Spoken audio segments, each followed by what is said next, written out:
Hey guys, first fan of the night, and also last fan of the night. So, this is the fan I mentioned in some earlier videos that I talked about being a significant childhood fan of mine that I didn't think people knew was a childhood fan of mine. This is a Ritz Tangiers made by CEC, the earliest version before they switched production to Wingtat. As far as I know, they only use those two factories. Somebody correct me if I'm forgetting. And I'll tell you the stories about these from my childhood. So, first of all, about 2 blocks from my high school, there was a women's clothing shop that had a fan hanging very low over the checkout counter. And it was just like a small upscale boutique. And obviously, they didn't want no high school boys hanging out in there. So, I never got to go in to look at the fan, but I could see the silhouette through the window. And it had a chunky motor housing, as Adam liked to say, and bell canopy, and it hung very low. And I never knew what it was, but I always thought it looked cool. Later found out it was this exact fan. Then there was a place I used to go called the Buy and Sell Shop.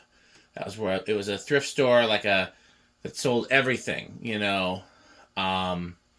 habitat type stuff, building materials, clothes, like books, anything you could think of. It was an old warehouse. It was like 4 stories, and some stuff was priced, some wasn't. You'd take it up to the register. They also bought stuff, so it was like a pawn shop. They had guitars, they had musical instruments. There hasn't been a place like it since, and it was incredibly cool, and I miss it. Ironically, the building was converted into a music venue. It was an old warehouse, then it became the buy and sell shop, then it became a music venue called the High Noon Saloon that I've played there, and Pete's played there, and it's a pretty well-known music venue. But they had a row of ceiling fans hanging up for sale, as well as they had them just in various places throughout the warehouse that you could find. And they would power up some of the ones hanging for sale, just so that they would have fans for the buy and sell shop. But they would just be hanging from what Pete calls chicken wire, and they would have the canopies overturned on top of the motor, and they would run them that way. And this fan was over the register, same exact fan, but it had the canopy turned on top of the motor.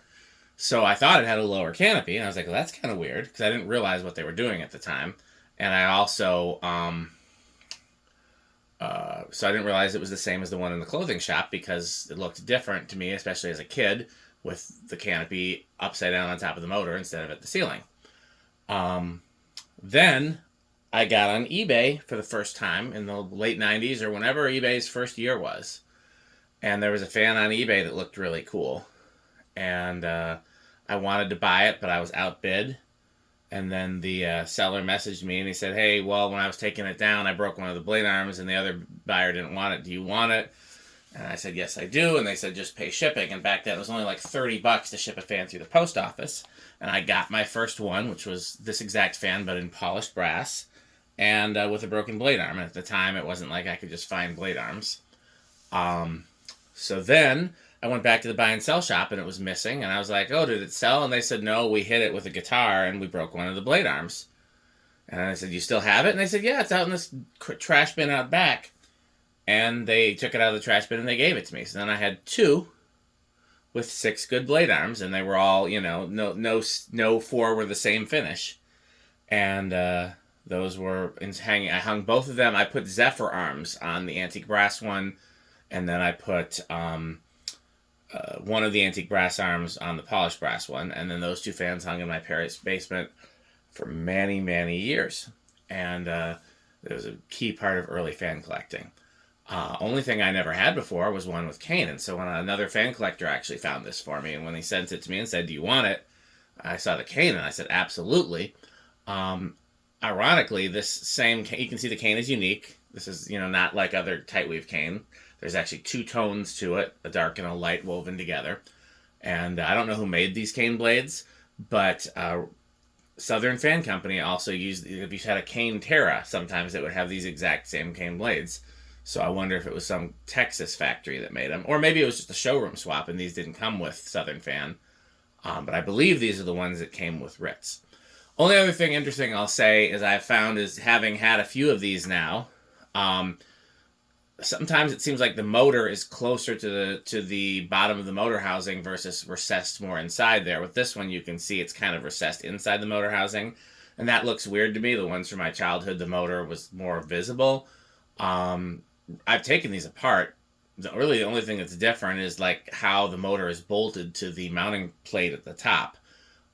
So I may play with that so the motor sits lower down, closer to the I was gonna say closer to the switch housing, but the switch housing would be lower down too. It'd just be closer to the bottom of the housing. But yeah, it looks weird with it being like the arms are almost scraping the motor housing with this, and that looks weird to me. This is an interesting one as well because unlike the others that I've had, this one has uh, a J hook, and most of them use the Moss type mounting bracket, the double claw that actually was invented by A&G, and this one has instead of a cardboard box control, it's got a circuit board in there, and it's the same circuit board triac type control that, ironically, that you normally see in an A&G Bentley. So I don't know if this means this was an earlier one or a later one. And unlike most of these have the low speed trim set from the factory pretty high. This one, I don't even know if I don't think those circuit board versions have a low speed trim. And you turn it all the way down and the fan stalls. So I have it set here with the variable speed at the lowest setting where it starts, so it should start, and it does.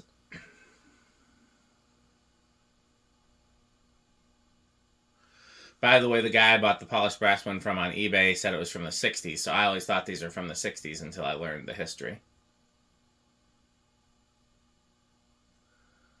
Not bad. We know it's going to be a low power factor because it's triac based, so no need to test that.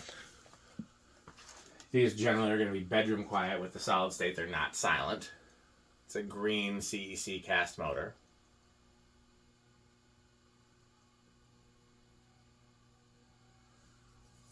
He's got reverse pull chain.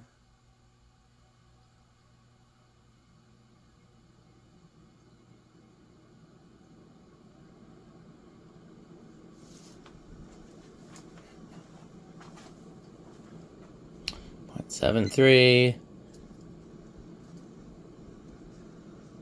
A power factor close? Yeah, one power factor of 1. Uh-oh. Bumped it. It's still in frame? Yeah, looks good. So this should be comparable performance to a K55, but let's see.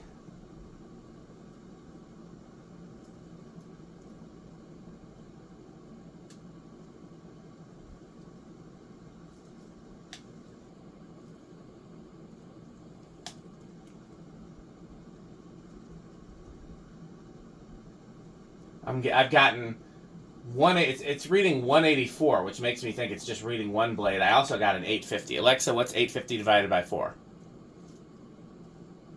Alexa, what's 850 divided by 4?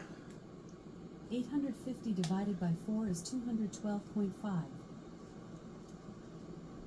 It looks a hair slower than 200, so I'm thinking the 184 is probably correct. Some guys can clock this just by looking at it. I do not have that gift. Alexa, garage on. Let's see if some more light helps.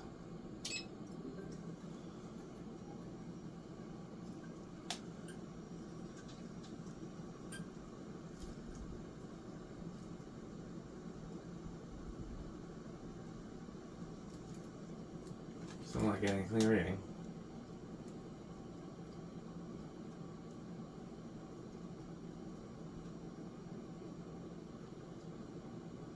Let's try.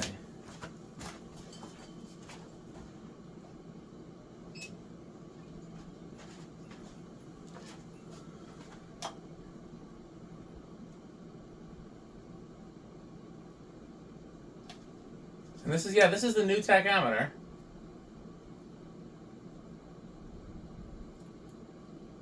Alexa, what's 740 divided by 4? 740 divided by 4 is 185.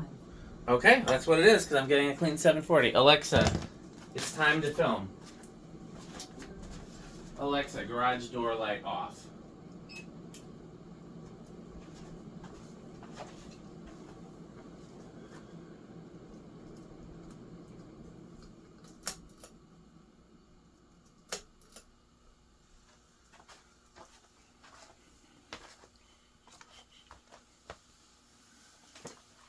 I think it's high, low, reverse, low. I mean, you know what I mean, high off, reverse off. But I'm not positive, so we'll check when it stops.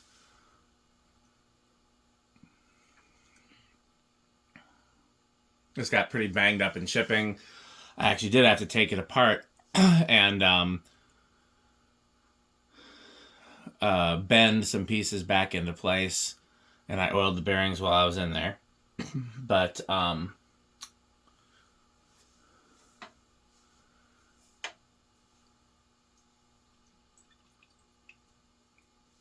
wanted to see how it fit together before I changed anything. If I take it apart again, like I said, I'll lower the motor. I think it's interesting that Ritz had green motors and Moss had brown or gold.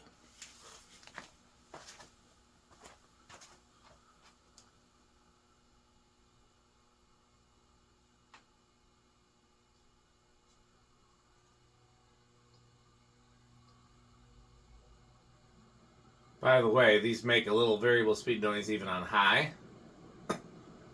But if you bypass the variable speed control, they're silent. Is that faster? Yeah, I'm going to try the other tack just out of pure curiosity.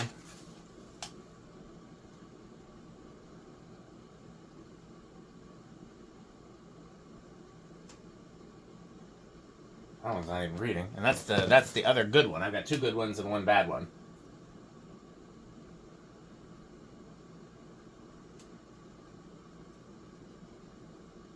Oh well.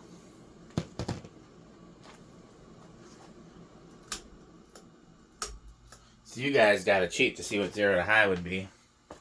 I wasn't looking, so I didn't see it. If I had some white tape, I'd put a piece of white tape on there and we'd get a clean reading, but I don't know where my white tape is, and it's not worth digging for right now.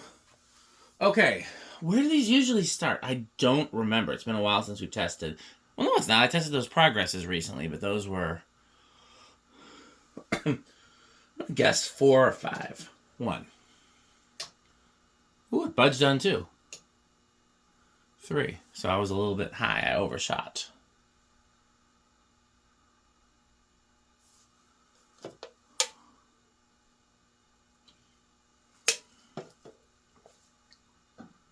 That's a very clean, so it probably would have started on 2 if the bearings were a little bit, like it does have a pretty quick spin down.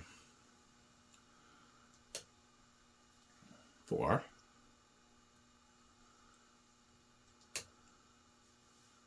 5. You know, other than my parents' basement, and I did have 2 of them hanging in the unfinished portion, and then I later had the antique brass one hanging in the finished portion. Other than my parents' basement, I don't think I've ever had one of these hanging somewhere. That would be an interesting fan to hang one day. To me, these are like a rec room fan. You can do them in a bedroom or a kitchen or even a living room, but to me they don't. There's nothing showy about them, but they're also not like quite as classy as like a plain original or a plain Zephyr. So they're like a fan that like, or a second bedroom, something like that. I do, however, love them in commercial spaces. And I've actually told the story before.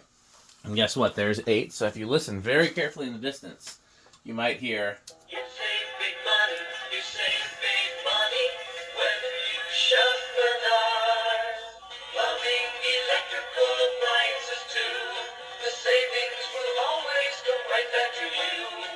You'll save big money, you'll save big money when you shop Menards. I'm an idiot. I did the whole thing with the lamp on again. Well, we'll go through. It won't affect the low speeds, but it will affect the high. So we'll do 0 to high with it off. Let's just see if it makes a difference here on 9. Like I said, very small difference. 10. We'll do RPM and CFM again. Yeah, I guess I can't. I gotta. I was laughing at Pete because he was yelling at me to turn the lamp off when he was the one doing the test rig. He's like, well, why didn't you turn it off? I was like, you're the one doing the test rig. But guess what? Every time I do the test rig, I forget to turn it off. So Yeah, I've told the story in videos before that in my high school auditorium, it's the coolest possible place for an install in the whole high school. And so I used to think about what fans I would put there. And before I decided on the Bentleys for there, I wanted these on just like 20-foot down rods. I thought something like this would just look really cool on a super long down rod. But I also thought it was a little on the plain side for such a fancy auditorium. Honestly, like a Newton Veranda Deluxe would probably have been a better choice. 14.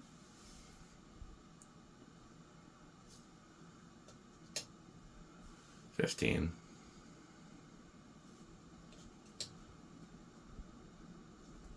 $16. And I forgot to do CFM. Wow.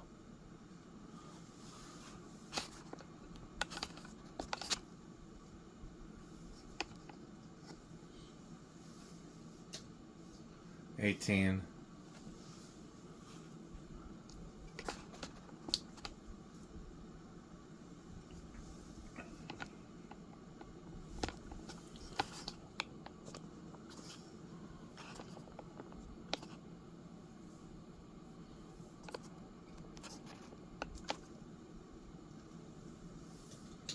$19.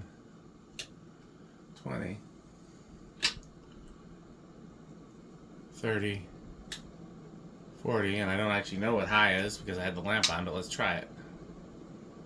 Oh yeah, high still. Okay, so here's what we're going to do. We're going to do 0 to high, and then we'll redo, when we do 0 to high, we'll redo the tests because I was testing it with the lamp on. Actually, we should check where it starts too, but I don't think that's going to change. It started on, there's 2. Here's 3. Yep, I didn't think that would change it. So the lamp only changes how it performs when it's drawing enough current to light up the lamp. Let's put it that way. Okay, I honestly don't remember how these do. I'm going to go with, it's either going to be big or no, I swear. I'll go with no inrush. Nope, I was wrong on both counts. I'm pretty sure it's small.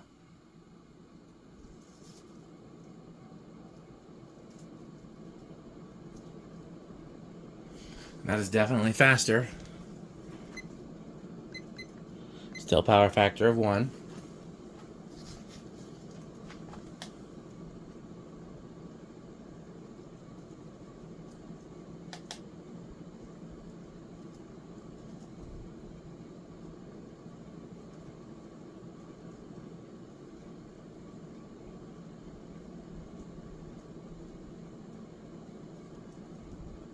Okay, I have an idea.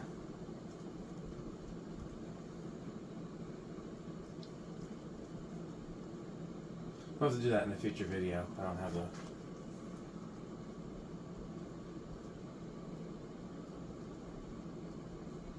Alexa, garage on.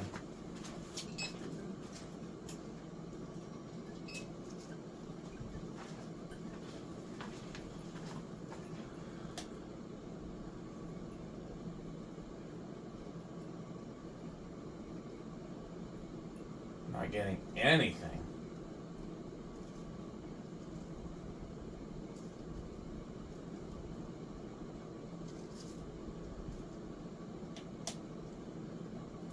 Oh, 800 on the nose. That's exactly 200 RPM.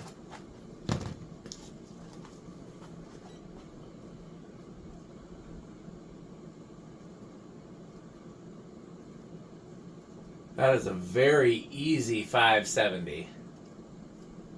Like, it is consistently 570. Sometimes 570 is evasive.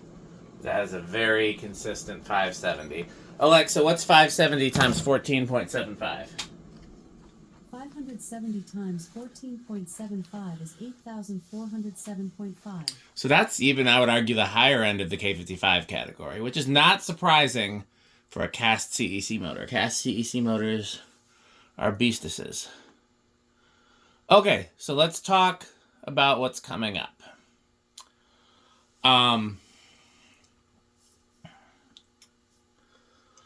One of the fans I talked about is getting delivered tomorrow if the FedEx tracking is correct. Will I have time to work on it tomorrow? I don't know. There's a possibility that you will see it tomorrow. It's not, I don't feel pressed to do it tomorrow, so we'll see.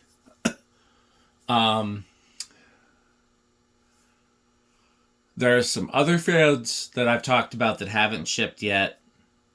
Nothing incredibly special. Nothing I'm like over the moon excited about. Again, the things I'm the most excited about are the things within the garage that, you know, need to get worked on one day. Let's leave this on 10. There is a fan collector meetup happening with some out-of-town fan collectors a week from, like, not this weekend, not tomorrow and Sunday, but the following Saturday, Sunday. There might be some videos there. There might be some fan projects there. There might be some fan installations there. Unfortunately, there won't be any testing because the fan meetup is not happening anywhere that there is a test space. Not here, not at the barn. Those are really the only test spaces now, aren't they? So, and then the week after that, I'm going out of town for a week, and I'm hoping there'll be a chance to make some cool content. And maybe even some fan sightings. So we'll see. Like I said, there's nothing that I'm like over the moon excited to film. There were some that I was over the moon excited to film. The Terra that I just got. I'm trying to think of what's come in recently that I've been very excited to film. To a degree that Marble fan, just because I'd never seen one on camera before and I thought it was cool, but it wasn't, you know, anything that I was losing sleep over. What have I filmed recently? Oh, yeah. I mean, you guys get the idea. So, we'll see what happens next. In the meantime, please stay tuned for a word from our sponsors, and you should continue to support our sponsors. And the easiest way to do that is to continue to buy Pedro's and to buy Fanstick. Thanks for watching. Oh wait, I forgot I wanted to do reverse and see without the lamp. So, here's high.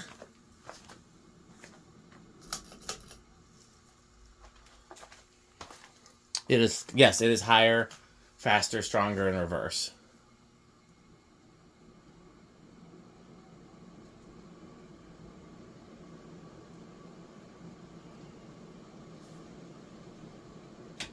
Maybe I'll let it run on reverse.